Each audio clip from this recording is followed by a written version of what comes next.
With $800 million more in military weaponry from the U.S. set to arrive in Ukraine sometime on Saturday, President Zelensky said in an interview with CNN that Ukrainians need more offensive weapons as quickly as possible, and that the fight over the eastern Donbass region will influence the whole course of this conflict.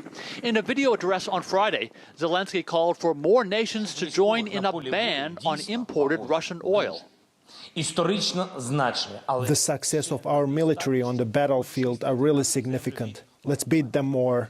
Sanctions against Russia are very serious, but it is still not enough for the Russian military machine to be left without means of subsistence. Sources familiar with the phone call that Zelensky had with the U.S. president this week say he asked Joe Biden to designate Russia as a state sponsor of terrorism, one of the most powerful and far-reaching sanctions Washington has in its arsenal. On Friday, the Washington Post reported that Russia sent an official diplomatic note to the U.S.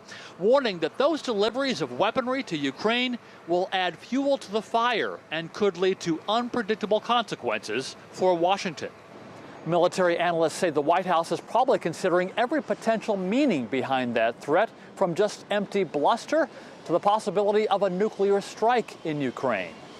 Meanwhile, a senior Pentagon official has told reporters that the U.S. believes it was a Ukrainian missile, possibly two, that sunk a key Russian warship this week in the Black Sea and killed an unknown number of Russian soldiers. Moscow, which had originally claimed it was a fire that sunk the ship, now says it will target Ukrainian military infrastructure in response to the sinking and threatened further attacks on the capital, Kiev, after Russian troops retreated from that area days ago. High-precision, long-range sea-launched caliber missile hit a military facility on the outskirts of Kiev. The number and scale of missile strikes on targets in Kiev will increase in response to any terrorist attack or sabotage of the Kiev nationalist regime on Russian territory. Ukraine's defense minister has, however, taken to Twitter and for now celebrated the ship's sinking, saying it will become an addition for diving enthusiasts once the war is over. Andy Roesgen, TRT World, Washington.